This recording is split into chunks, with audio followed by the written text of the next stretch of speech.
Alright, in this video I'll be going over the test 3 review. So let's get started. It says answer the following for the polynomial given.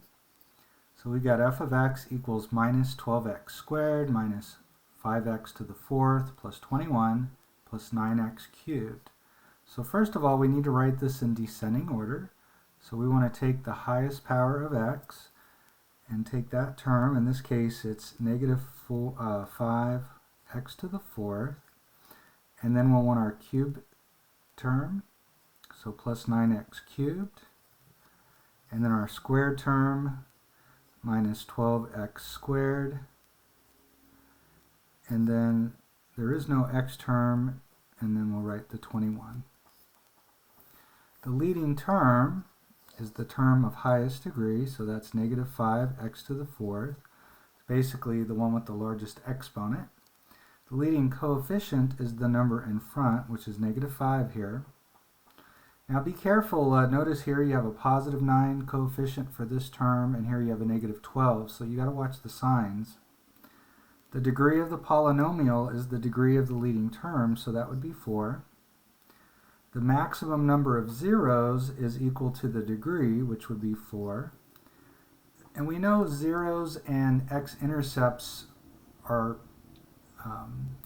basically, if you know one, you know the other. However, if we have imaginary zeros, we know that we don't have corresponding x-intercepts. But in any case, we can have as many as 4, since we can have up to 4 zeros. We learned that the number of turning points is 1 less than the degree. So it's actually 3 at most, and it could be less than that. On H, it says this is, let's see, it's 4th degree, so that would make this quartic. Finally, describe the end behavior. Well, we know the leading term is going to determine the end behavior. And so in this case, notice we're even, because our degree is 4, and we have a negative out in front. And so that tells us that the end behavior, remember with even functions, it either rises on both ends or falls on both ends. Because we're negative out front, the function will fall on both ends. So that's our end behavior. Describe the end behavior here. Now notice this time our leading term is 3x to the fifth. So we are odd and positive. And that behavior is similar to, or it's the same as y equals x cubed, which is what I call the John Travolta end behavior. So it falls on the left and rises on the right, just like y equals x cubed does. Number 3, find the zeros of the polynomial function and state the multiplicity of each. We've got f of x equals negative 2x cubed times the quantity x minus 1 times the quantity x plus 7 squared times the quantity x minus 6 to the fourth. So for each of our algebraic factors, we're going to have a 0. And so we have x equals 0, x equals 1, x equals negative 7, and x equals 6. We learned about how if we have a factor, we have a corresponding 0. In fact, you could plug 1 in here and you can see that 1 minus 1 is 0, which would indicate if you plug 1 into this function, this whole function zeroes out. And that's true with any of these. Similarly, if you plug 0 in here, f of 0 would equal 0. This whole function would zero out. So those are our zeros. Now, the number of factors determines the multiplicity. So we have 3 factors of x, so 0 has multiplicity 3. Here, this is a 1, or there's 1 factor of x minus 1, so 1 has multiplicity 1. Negative 7 is going to have a multiplicity of 2, and 6 is going to have a multiplicity of 4. All right, let's move on to number 4. So it was kind of nice in number 3 because it was all factored for us. But here we're going to have to do the factoring. So notice, first of all, we want to set this equal to 0, the function, to find the zeros. And then you'll see we have a GCF of x squared here. So let's factor out an x squared. It'll be x squared times x squared, that's x to the fourth, minus 3x, that'll give you the minus 3x cubed, and minus 10. Now, when we see a trinomial like this looks like something we might be able to factor using what we call the AC method. In this case, this is a 1x squared, so these are the easier kind to do. We know it's going to be x and x here. We need two numbers that multiply to negative 10 and add to negative 3. 2 and 5 are going to work, and you need a minus 5 and a plus 2. Notice when you multiply 2 and negative 5, you get the negative 10, and when you add 2 and negative 5, you get the negative 3.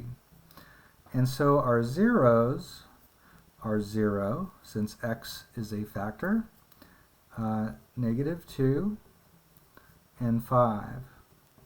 Now notice these two have a multiplicity of 1, because there's only one factor. There's two factors of x, and so this 0 is going to have a multiplicity of 2.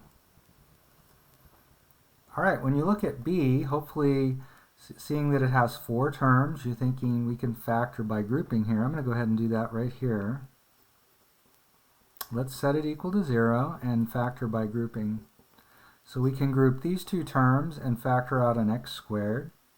It'll be times x plus 3. So when we factor out the GCF here, we're expecting an x plus 3. And you can see to get this minus 4x, I need a minus 4 in here. Notice when you distribute, you get negative 4x, and negative 4 times 3 is negative 12, so that does work.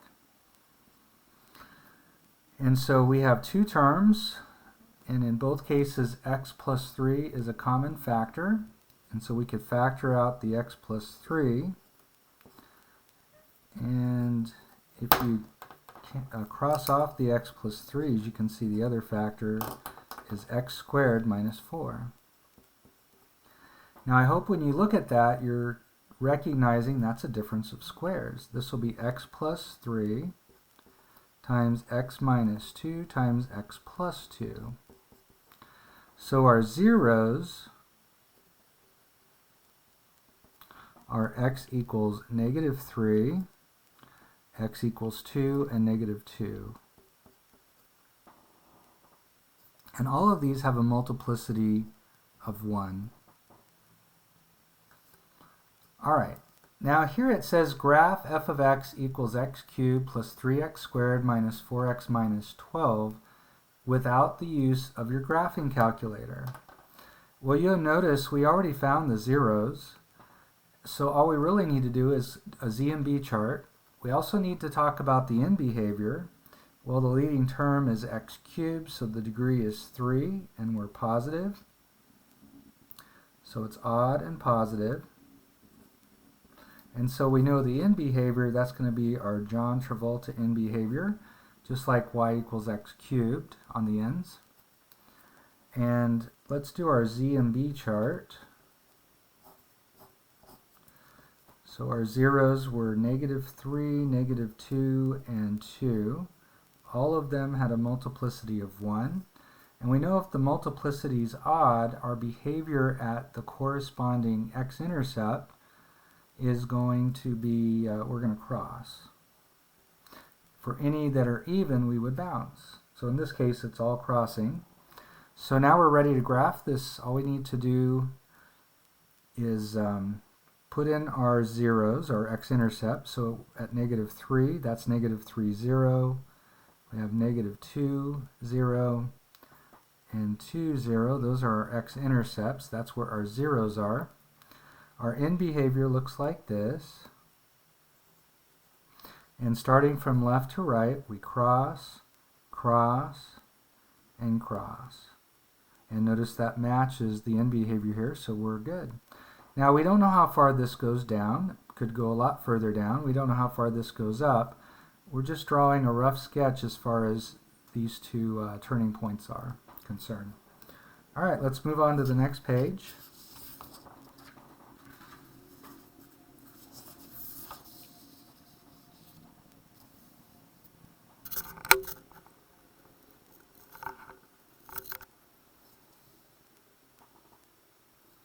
All right, so here we're going to graph this function f of x equals minus x minus 1 squared times x plus 3 squared times x minus 4. It says find each of the following, then graph the function. Well, first of all, the degree is found by adding the exponents on the algebraic factors. Now, we have a -1 out front, but there's no algebraic factor there. So our degree is just 2 plus 1, which is 5. So to determine the end behavior, we know that this is odd degree. And notice we're negative out front. So that's what I call reverse John Travolta end behavior. Look like this. And let's go ahead and do a ZMB chart. Our zeros are going to be x equals 1, x equals -3, and x equals 4. Notice for these first two, for 1 and -3, the multiplicity is 2. For 4, the multiplicity is 1. There's only one factor of x minus 4. So we're going to bounce at the ones that are even, the x-intercepts. And at 4, we're going to cross because we're odd. So now we're ready to draw the graph. So let's go ahead and go to our zeros, or x-intercepts. We're at 1, 0, -3, 0, and 4, 0. On the end behavior, we know it's going to go or rise on the left and fall on the right. When we go from left to right, when we get to -3, notice it says we're going to bounce at that 0. That means we won't cross. We'll hit the axis and bounce back up.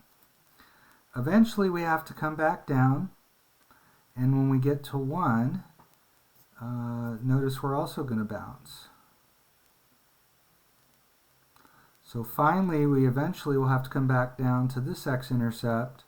And notice at 4, we cross, and that does match our end behavior. And so that's what it's going to look like. Now, I went up a little higher here than I did here. Again, we don't really know exactly what this is like. We're just, we're just kind of drawing something that looks halfway reasonable, but this could go up a lot higher or not as high. Same thing here. But that's a good rough sketch of this function. In calculus, we learn how to find where these peaks are. All right, let's move on to number 7. So here we're going to use long division to divide the polynomial p of x, which is 6x cubed plus 17x squared plus 27x plus 24. We're going to divide that by the divisor 3x plus 4. So let's go ahead and set that up. So 6x cubed plus 17x squared plus 27x plus 24. And we're dividing by 3x plus 4. All right, so first of all, we look at our leading terms here, and we can see that we need to multiply 3 by 2 to get the 6. So basically, we're trying to figure out how many times does 3x go into 6x cubed, or the other way to say it is, what times 3x gives you 6x cubed? Well, 3 times 2 is the 6. And x times x squared would give you the x cubed. So now we multiply this times our divisor. So 2x squared times 3x is 6x cubed. These should match. And then 2x squared times a plus 4 is going to give us 8x. Now we're going to subtract that from what's above. And so we have 6x cubed minus 6x cubed, that's 0. And 17x squared, oops, I forgot my square here, minus 8x squared, that would be 9x squared. So we'll drop our plus 27x, and we'll again look at our leading terms, and let's see, what times 3x gives you 9x squared? That would just be 3x. So 3x times 3x is 9x squared. 3x times 4, that's going to be plus 12x. Whoops, I lost my screen. I don't know if you can see that, but I fixed it. So now we're going to subtract that from what's above. Oh, let's see, I need to look at something real quick. Alright. So when we subtract here, we do get 0, and when we subtract 27x minus 12x, we're going to get 15x. And we'll drop the plus 25. And I am running out of room here. I need something times 3x that gives me 15x. That would be 5. So we'll put a plus 5 here. By the way, notice how the powers of x, they drop by 1 each time. That's something we should look for and expect. So 5 times 3x is 15x. And 5 times 4 is 20. And again, I'm running out of room here. When I subtract 15x minus 15x is of course 0, and 25 minus, notice it's 25 minus 20, we're going to end up getting a remainder of 5 here. And so we're asked to find the quotient, that's q of x, that was the answer we got. So 2x squared plus 3x plus 5, and our remainder is 5. Now, when we gave these answers, we would write it as 2x squared plus 3x plus 5 plus our remainder over what we were dividing by, 3x plus 4. So this is the actual answer, but here this is how we asked for it, quotient and remainder. You should be able to give each of these, depending on what you're asked to give. All right, so if you look in B, excuse me, it says write p of x or express p of x in the form p of x equals divisor times quotient plus remainder. In fact, this is how we could check our work if we wanted to. We don't normally do it, but so p of x is this original function's here. The divisor was 3x plus 4. Times the quotient, that was the answer we got, 2x squared plus 3x plus 5, plus our remainder, which was 5. And so that's how you could actually check your work. The original function, p of x, should equal this product plus 5. So this is all we had to do here, though. All right, number 8, we are going to do synthetic division. So a couple of things. Notice there's no x term here, so we want to put in a 0 for the x term. And let's see, when we set this up, remember the number that goes inside the box is the opposite of what's here. It's basically the number that you add to 3 that gives you 0. And then we use the coefficients here, so we have 1, 2, 0, and negative 4. So we're going to drop our 1, and then we'll do what I call the multiply add here. Whoops, you can't see that. So we multiply, we get negative 3. In the columns, we always add. We get negative 1. Multiply, you get 3. When you add, you get 3. Multiply, you get negative 9. When you add, you get negative 13. Now remember, we're dividing here, so our answer, remember this is cubic, and when we divide by a linear function, the degree drops 1. So our answer is right here. It's 1x squared, again from 3 to 2, minus x plus 3, plus our remainder, which is negative 13 over what we were dividing by. Now the other way that you could have written this is you could have used a minus here and a positive 13 there. Either way would be fine. All right, let's move on to number 9.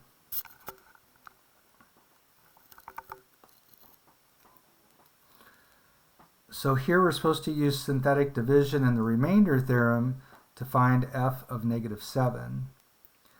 So basically what the remainder theorem says is if this is our c value here, -7, if we divide this polynomial by x minus c, or in this case that would be x plus 7, so we're going to divide by x plus 7, and whatever we get for remainder is going to equal this.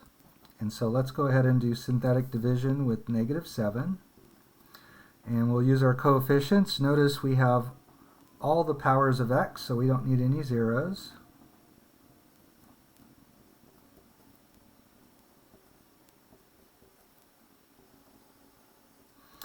And we'll drop our 1, and then we'll do our multiply add here. So -7 when we multiply here, and then we'll add, and we get -2. That's a -7. -2 times -7 is 14, and 14 minus 12 is 2.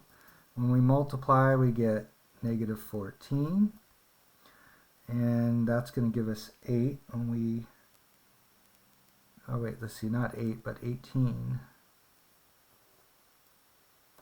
Multiply -7 times 18, you get -126. And so add that to -10, you get -136. So f of -7 is equal to -136. Now, this is the work you would have to show on the test if you were given these directions, which is very possible. But keep in mind, you could always plug in -7 into the function and use your calculator and check that this is correct. And if you don't get the same answer, there's a mistake somewhere. All right, last one for this first video. We need to decide if these are zeros or not for this function. Well, we know they're zeros if we do, like, we know 3 is a 0 if we divide by x minus 3 and we get a remainder of 0. So let's do that here. So 3 will go in the box. Now notice there's no x cubed term or x term. So we're going to have to put in a couple of zeros. It'll be 1, 0, 2, 0, -24. So drop the 1, and then we'll multiply, we get 3. When we add, we get 3. Multiply the 3's, we get 9. When we add, we get 11. Multiply, we get 33. When we add, we get 33. Multiply, we get 99. And 99 minus 24 should get 75 there. So we can see that x equals 3 is not. We'll just say no. And our justification for that is our work here. We did not get a remainder of 0. We can do the same thing with -2. Remember, if -2 is a 0, then x plus 2 would be a factor. So if we do division by x plus 2 and we get a remainder of 0, then we know -2 is a 0. So we'll do the same thing we did up above, but we're going to use -2 in the box since we're dividing by x plus 2. Same coefficients.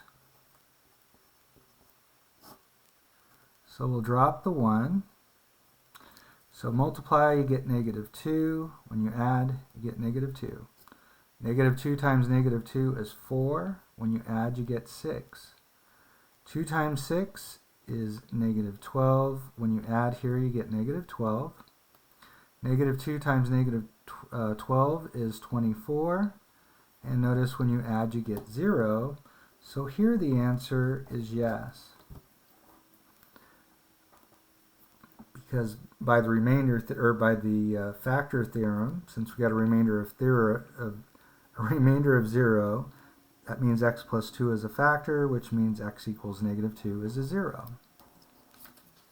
All right, I'm going to go ahead and stop the video here, and I'll do a second video.